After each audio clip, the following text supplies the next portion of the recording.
السلام علیکم۔ آج کا ہمارا موضوع ہے قصیدہ نگاری۔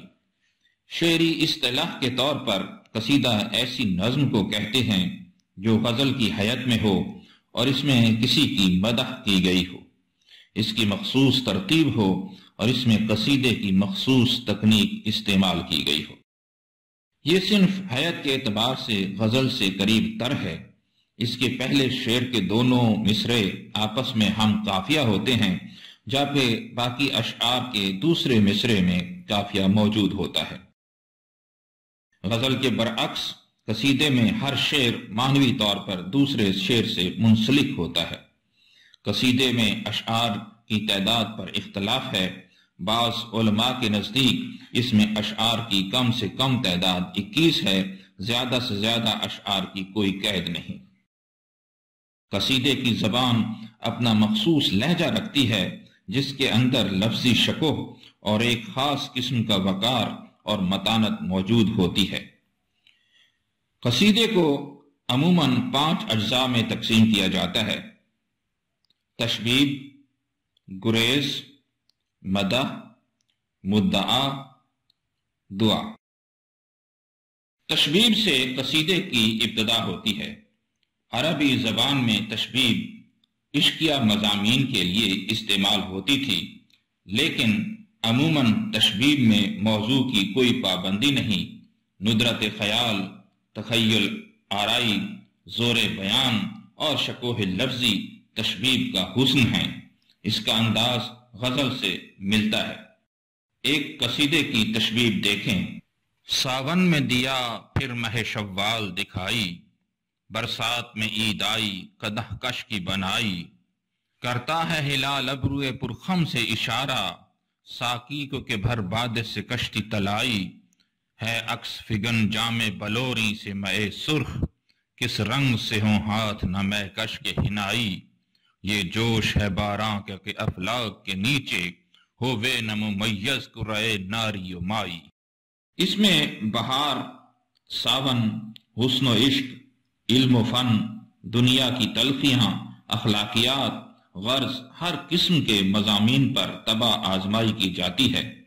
سودا کی ایک تشبیب میں اخلاقی مضامین دیکھیں: فراہم زر کا کرنا باعث اندوہ دل ہووے، نہیں کچھ جمع سے غنچے کو حاصل جز پریشانی، خوش آمد کب کریں عالی طبیعت اہل دولت کی، نہ جھاڑے آستینے کہکشاں شاہوں کی پیشانی۔ تشبیب میں مختلف موضوعات پر بات کرنے کے بعد جب شاعر اپنے اصل موضوع مدح کی طرف آتا ہے تو وہ تشبیب اور مدح کے درمیان ربط پیدا کرنے کے لیے 1-2 اشعار لاتا ہے جو قصیدے کو تشبیب سے مدح پر لے آتے ہیں۔ ان اشعار کو گریز کہا جاتا ہے۔ ان اشعار کے لیے قصیدہ نگار کو بھرپور مہارت چاہیے تاکہ وہ مؤثر انداز میں ان دونوں حصوں کے درمیان ربط پیدا کر سکے۔ مدح یہ قصیدے کا مرکزی حصہ ہے جس میں قصیدہ گو اپنے ممدوح کی مدح کرتا ہے۔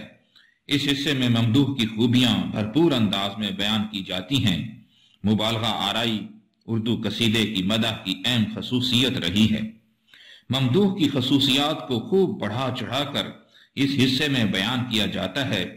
زیادہ تر قصائد بادشاہوں اور امراء وزراء کی شان میں لکھے گئے، جن میں ان کو خوش کرنے کے لیے ان کی بھرپور خوشامد کی گئی، لیکن اردو کے بڑے قصیدہ گو شعراء کے ہاں مدح کے حصے میں ایک خاص وقار نظر آتا ہے۔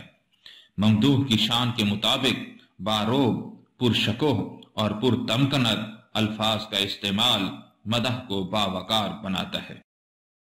مدح کے بعد قصیدہ نگار اپنی کوئی خواہش یا ممدوح سے کسی توقع کا اظہار انتہائی محتاط انداز میں کرتا ہے۔ یہ حصہ مختصر اور جامع ہوتا ہے تاکہ ممدوح کی طبیعت پر گراں نہ گزرے اور قصیدے کے وقار کو کم نہ کرے۔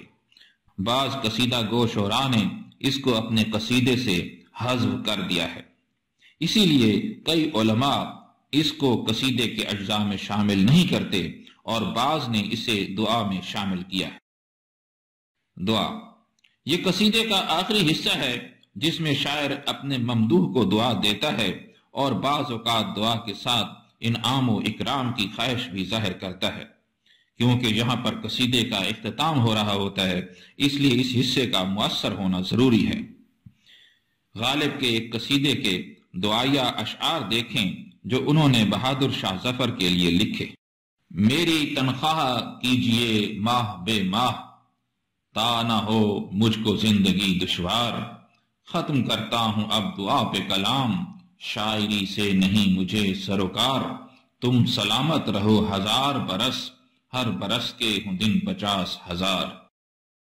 مختلف قصیدہ نگار شعراء نے ان اجزاء کو برتنے میں انفرادیت دکھائی ہے، بعض نے ان میں سے کچھ کو حذف بھی کر دیا ہے۔ قصائد کے موضوعات میں بھی تنوع موجود ہے، خصوصاً تشبیب میں کافی موضوعاتی رنگا رنگی پائی جاتی ہے۔ اس کے علاوہ ممدوح کے مقام و مرتبے کے مطابق بھی قصیدے کے مزاج میں فرق پایا جاتا ہے۔ کسی مذہبی شخصیت کے ممدوح ہونے کی صورت میں دلی عقیدت اور جذباتی لگاؤ پایا جاتا ہے، اس کے ساتھ واقعاتی حقیقت اور صداقت بھی اس کی اہم خصوصیت ہوتی ہے، جبکہ امراء، وزراء اور بادشاہوں کی مدح میں لکھے گئے قصائد میں مبالغہ آرائی عروج پر نظر آتی ہے۔ اردو میں قصیدے کی روایت۔ قصیدہ عربی اور فارسی کی مقبول ترین صنف ہے۔ اردو زبان و ادب میں اس کا رواج فارسی کی تقلید میں ہوا۔ اردو میں قصیدہ نگاری کا آغاز دکنی دور سے ہوا۔ بہمنی سلطنت میں لطفی اور مشتاق کے ہاں قصیدہ نگاری کے نقوش نظر آتے ہیں۔ جب بہمنی سلطنت تقسیم ہوئی تو شعر و ادب کی خدمت قطب شاہی اور عادل شاہی سلطنتوں نے کی۔ قطب شاہی سلطنت میں محمد قلی قطب شاہ، افضل قادری اور غواصی نے قصیدے لکھے اور اس حوالے سے ان کے نام نمایاں ہیں۔ عادل شاہی سلطنت میں ہمیں علی عادل شاہ، شاہ امین الدین، ملک خوشنود اور نصرتی قصیدے کے حوالے سے نمایاں نظر آتے ہیں۔ خاص طور پر نصرتی دکنی دور کا اہم ترین قصیدہ نگار قرار پاتا ہے۔ اس کے ہاں ایک اچھے قصیدے کی خصوصیات نظر آتی ہیں۔ نصرتی نے فارسی قصیدے کے اثرات قبول کیے۔ شکوہ الفاظ اور واقعہ نگاری اس کی قصیدہ نگاری کی اہم خصوصیات ہیں۔ دکنی غزل کے اہم ترین شاعر ولی دکنی نے بھی قصیدے لکھے، لیکن اس صنف میں ان کا اہم مقام نہیں۔ جب اردو شاعری شمالی ہندوستان پہنچی تو یہاں پر ولی دکنی کی اتباع میں غزل کو فروغ حاصل ہوا اور قصیدے کی طرف کوئی خاص توجہ نہ دی گئی۔ قصیدے کی صنف میر و سودا کے عہد میں ابھرتی ہوئی اور عروج حاصل کرتی نظر آتی ہے۔ اگرچہ یہ دور اس صنف کے لیے سازگار نہ تھا، لیکن یہ سودا جیسے شاعر کا کمال ہے کہ اس نے اپنی قادر الکلامی کے ذریعے اردو قصیدہ نگاری کا سر بلند کر دیا اور اردو قصیدہ فارسی قصیدے کے ہم پلہ بن گیا۔ مرزا محمد رفیع سودا قصیدہ نگاری کی طرف فطری میلان رکھتے تھے۔ اس دور کی رنج و علم اور سوگ کی فضا کے برعکس سودا کی شاعری میں ایک توانائی اور نشاطیہ لہجہ نظر آتا ہے، اور یہی توانائی اور شگفتگی قصیدہ نگاری کو فروغ بخشتی ہے۔ سودا نے فارسی قصیدے کی روایت کو بھی سامنے رکھا، جس کی وجہ سے نہ صرف انہوں نے فارسی قصیدے کی اعلیٰ خصوصیات کو اردو میں جگہ دی، بلکہ وہ اس کو اس سے بھی چند قدم آگے لے گئے۔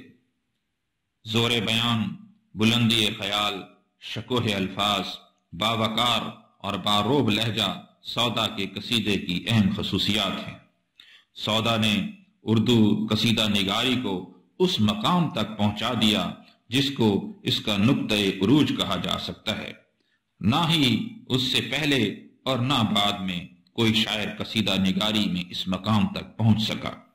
سودا نے اپنے قصائد کے ذریعے اردو زبان کو ایک جاندار لہجے سے روشناس کرایا اور اس کو وسیع ذخیرہ الفاظ کی دولت سے مالا مال کیا۔ کلیات سودا میں کل 44 قصائد موجود ہیں۔ اس دور میں میر تقی میر نے بھی قصیدے لکھے، لیکن ان کا خاص میدان اردو غزل تھا، اور پھر ان کا مزاج بھی قصیدے سے مناسبت نہیں رکھتا تھا، اس لیے وہ اس صنف میں نمایاں مقام حاصل نہ کر سکے۔ وہ سودا کے مقابلے میں اس حوالے سے بہت پیچھے نظر آتے ہیں۔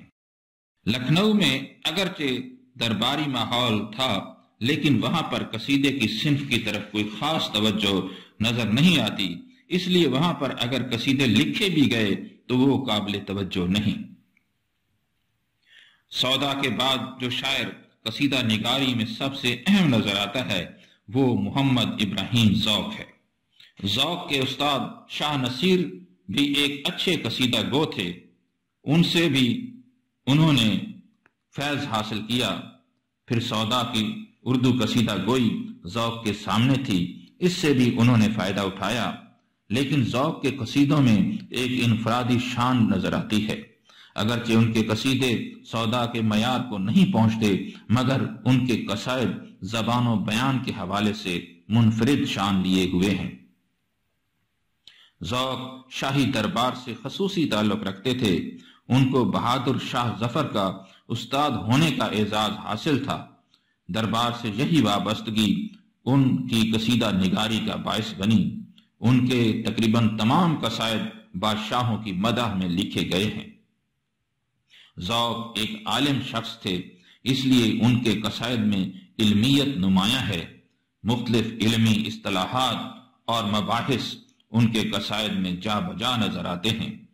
ذوق اردو غزل کے بھی اہم شاعر ہیں، ان کی غزل کی خوبصورتی ان کے قصائد میں بھی نظر آتی ہے۔ خاص طور پر ان کے مطلع بہت پرکشش ہوتے ہیں۔ ان کی لفظی مہارت اور صنائع بدائع کا مؤثر استعمال قصائد میں جھلکتا ہے۔ تصنع اور مبالغہ آرائی قصیدہ نگاری کی خصوصیات ٹھہرتی ہیں جو ذوق کے قصائد میں بھی موجود ہیں۔ ذوق کے قصائد کی تعداد تقریباً 26 ہے۔ مرزا اسد اللہ خان غالب اردو غزل کے ایک نامور شاعر ہیں۔ ان کی پہچان غزل ہے، لیکن قصیدہ نگاری میں بھی ان کو نمایاں مقام حاصل ہے۔ غالب کی یہ انفرادیت ہے کہ انہوں نے کم لکھا لیکن بہترین لکھا۔ ان کے دیوان میں چند قصائد موجود ہیں، لیکن ان کا معیار بلندیوں کو چھوتا نظر آتا ہے۔ یہی وجہ ہے کہ غالب کو اردو قصیدہ نگاری کے اہم شعراء میں شامل کیا جاتا ہے۔ مومن خان مومن اردو غزل کے اہم شاعر ہیں۔ انہوں نے قصیدہ نگاری میں بھی اہم مقام پایا ہے۔ ان کے زیادہ تر قصائد حمدیہ اور نعتیہ ہیں۔ یہی وجہ ہے کہ ان میں مبالغہ آرائی اور تصنع موجود نہیں۔ اس کے برعکس مومن کے قصائد میں خلوص اور عقیدت کی جھلک موجود ہے۔ جذباتی اخلاص اور پاکیزگی بیان ان کو دلکش بناتے ہیں۔ مومن کئی علوم میں مہارت رکھتے تھے، اس لیے ان کے قصائد میں علمی اصطلاحات بھی کثرت سے موجود ہیں۔ دیگر قصیدہ نگاروں میں اسیر لکھنوی، منیر شکوہ آبادی اور امیر مینائی اہم ہیں۔ انہوں نے قصیدے میں مناظرہ نگاری کے انداز کو فروغ دیا جو فارسی قصیدے کی روایت سے اخذ کیا گیا۔ محسن کاکوروی کے کلیات میں 5 نعتیہ قصائد موجود ہیں۔ محسن کاکوروی کے قصائد میں مقامی رنگ اور ہندوستانی ماحول کی جھلک نے ایک حسن پیدا کر دیا ہے۔